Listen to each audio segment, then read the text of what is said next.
জয় নিতাই। আজকে বানাবো ডালিয়ার উপমা। চলো দেখিয়ে নিচ্ছি আমি কিভাবে বানাবো। এখানে আমি ডালিয়া নিয়েছি। ডালিয়াগুলো খালি কড়াইতে একটু টেলে নেব।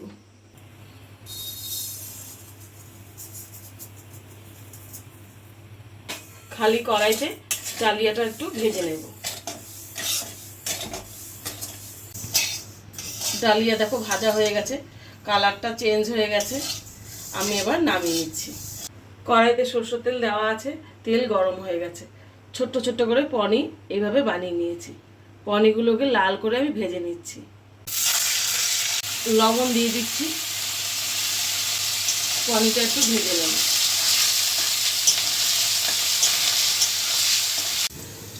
পনিগুলোকে দেখো লাল করে আমি ভেজে নিয়েছি। এবার সব নামিয়ে নিচ্ছি।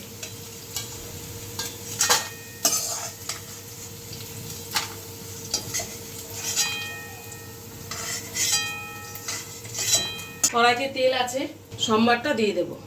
দিচ্ছি একটা শুকনো লঙ্কা, সর্ষে, কালো সর্ষে। মশলাটাকে একটু ভেজে নেব। দেব কারি পাতা, দেব কাঁচা লঙ্কা,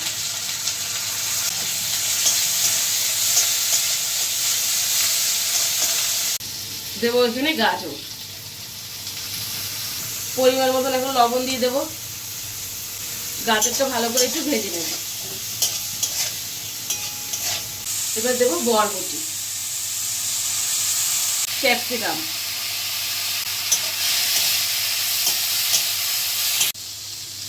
ডালিয়া ধুয়ে রেখেছিলাম। এবার ডালিয়া দিয়ে দিচ্ছি।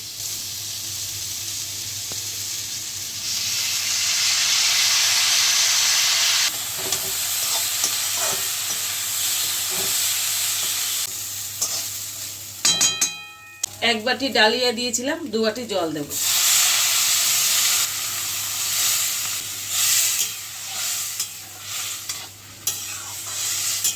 ভেজে রাখা পনির দিয়ে দিচ্ছি।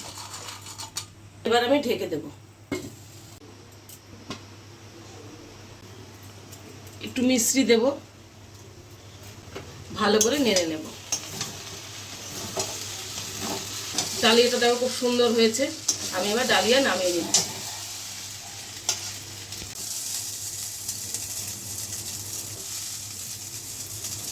ডালিয়ার উপমা রেডি হয়ে গেছে। ভালো লাগলে লাইক, শেয়ার, কমেন্টসে জানিয়ে।